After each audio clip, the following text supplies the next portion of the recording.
राधे राधे। क्रोध पर नियंत्रण। सोचिए, क्योंकि सोचना बहुत जरूरी है। मानवीय संवेदना के अलग अलग रंग एवं अभिव्यक्तियां होती हैं।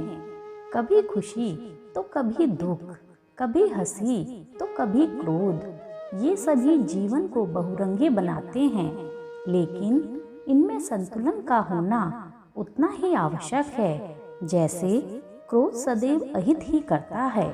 वस्तुतः क्रोध चित्त का वह उद्वेग है जो किसी अनुचित या मनोअनुकूल कार्य न होने की स्थिति में तीव्रता के साथ उत्पन्न होता है।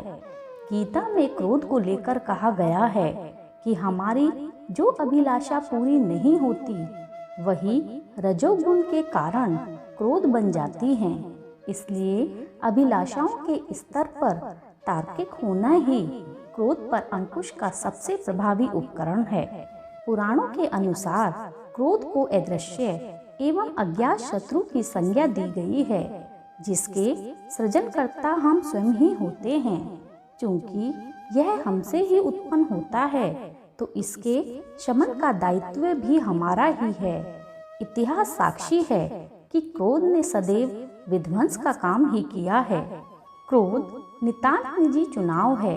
यदि हम परिस्थितियों को उचित रूप से नहीं संभाल पाते हैं तो हम कहीं न कहीं अप्रत्यक्ष रूप से परिस्थितियों के नियंत्रण में हो जाते हैं और फिर हमारे भाव असंतुलित होकर अनियंत्रित हो जाते हैं।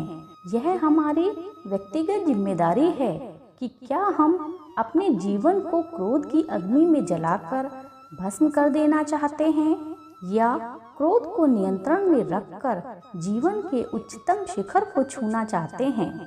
इस संबंध में भगवान श्री कृष्ण कहते हैं कि क्रोध से मूर्खता उत्पन्न होती है। मूर्खता से सोचने समझने की शक्ति खत्म हो जाती है और बुद्धि नष्ट हो जाती है।